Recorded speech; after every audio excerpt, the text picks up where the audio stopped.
I want to talk about dot plots, histograms, and box plots.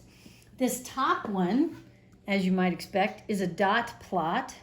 The middle one is a box plot, but sometimes they also call it box and whiskers. These might be considered the whiskers. And then the bottom one is a histogram. So we'll start up here with the dot plot. You can use a dot plot as long as you have 50 pieces of data or less. So you don't want to be looking at any more than about 50 pieces of data. So keep that in mind for that.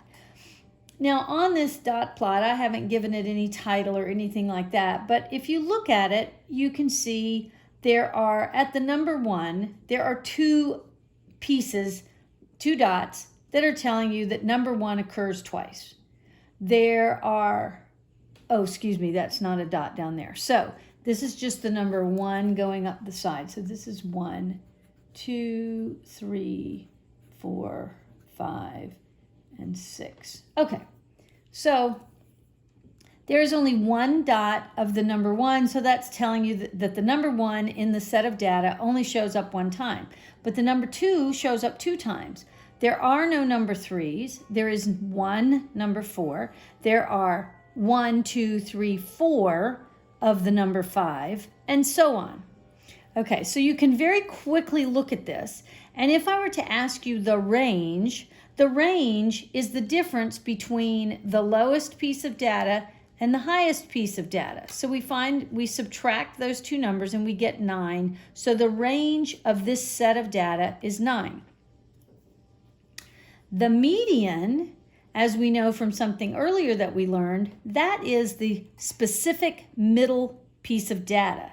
So in order to find the middle piece of data here, we really needed to count up every dot. So let's see what I've got. 1, 2, 3, 4, 5, 6, 7, 8, 9, 10, 11, 12, 13, 14, 15, 16, 17, 18, 19, 20, 21, 22, 23, 24. Well, what is half of 24? That would be 12, but there is no exact middle because it's like I've got 12 on the high side and 12 on the low side. So there is no number in the middle. So that is what is being signified by these 2 squares right here. So I'll show you how I got them. I start at the top and I want to count down to the 12th piece. 1, 2, 3, 4, 5, 6, 7, 8, 9, 10, 11, 12. So I ended up on this dot, which is in the number 7. If I count from the bottom piece of data, 1, 2, 3, 4, 5, 6, 7, 8, 9, 10, 11, 12. So you can see I'm getting these 2 pieces of data. Now, if one of these had been a 7 and one had been a 6, my middle point, my median, would have been smack in the middle, which would have been a 6.5. But because they both ended in the column of the 7s, the median number is 7. And if you'll remember, before we could have ever found out median, we would have needed to put these things in a counting order, but they've already been done for us. That's the benefit of a dot plot. So that was very easy to find. Now the mode is also easy to find in a situation like this because it's asking you which one of these pieces of data recurs the most often. Well, when you look at the number 7 and the number 8, not only are they the highest recurring, but they're both the same. So you would list them both as the mode. If one of them had 6 and the other had 5, you only would have listed the one with the single most occurrences. All right, now we get down to this box and whisker plot, which in some cases you may be asked to create this plot based on something that looks like the dot plot. So you just need to know the parts of this thing. The outlying whiskers are the minimum and the maximum, meaning the lowest piece of data and the highest piece of data. So that's why I have 1 mark above the number 1 and 1 mark above the number 10. So that's very simple to see. Then you can immediately look and go, oh, here's how far my data goes. All right, now then, the middle rectangle The low end of the middle rectangle is what we call, and this is why I have these pink circles, is what we call the lower quartile.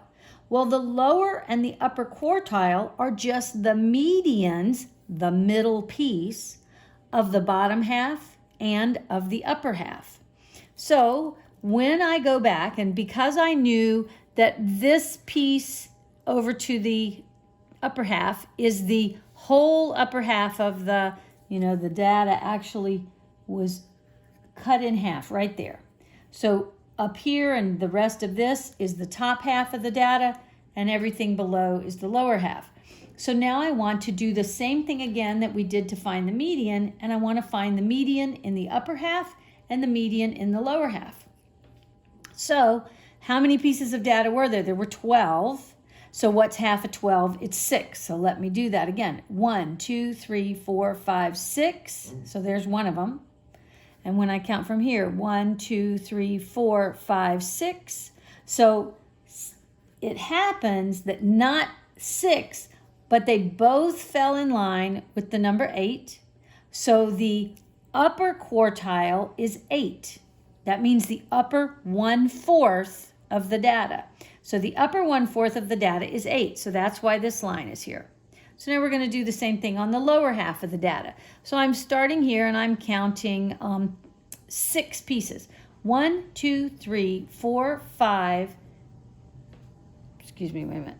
1, 2, 3, 4, 5, 6. I ended up there. Then I'll go over here. 1, 2, 3, 4, 5, 6. So the middle is right between those two things, but since they both landed on 5, I don't have to split anything. So we go here and we put the lower quartile at 5. So then we just connect the dots, so to speak, and make a rectangle. And then the middle line is the median that we had already found over here. And we knew that that was number 7, and so we just mark it.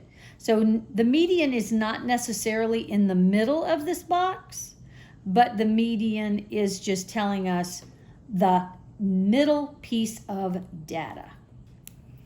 Then when you get down to the histogram, if you've got a digital camera, you'll see a histogram on the back of that if you're looking at how exposed, either overexposed or underexposed your camera was. Notice the difference between this and an actual bar graph. On a bar graph, the bars do not touch, but you see how these are running up next to each other? And that's because if you will look at this, this is number of students going up here. This is the words that they can type per minute. So there are 8 students in this first bar, so to speak, here. 8 students can type somewhere between 16 and 19 words per minute. Some of them are doing 16 words a minute. Some of them are doing 17. Some of them are doing as many as 19 words a minute. But 8 students are in that category.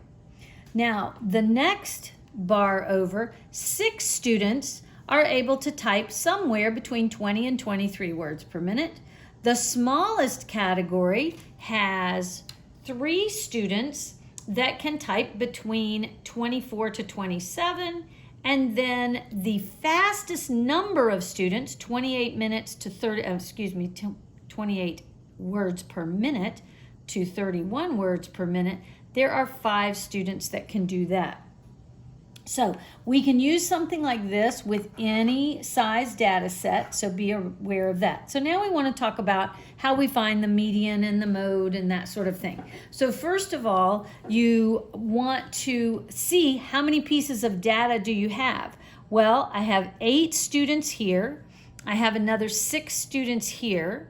I have 3 students here, so I've got 8 plus 9 so far, that's 17, and then another 5.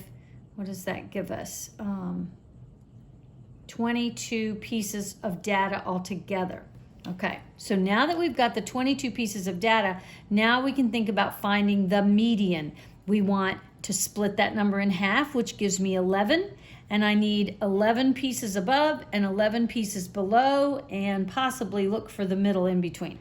So here is 8 students, And then I've got another 3 of them there. So we're looking for the 11th piece.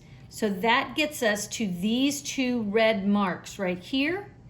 And so we can see that they both ended up in this 20 to 23 area, so we don't have to do any splitting. If one of them ended up here and one of them ended up in the column next to it, you would actually split the difference between the 23 and the 24, and it would become 23.5.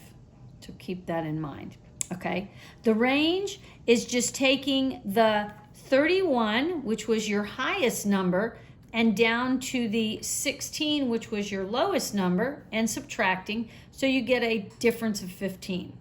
The mode is the one that's happening the most often, so that was this column of the 16 through 19, because there were 8 students that did that.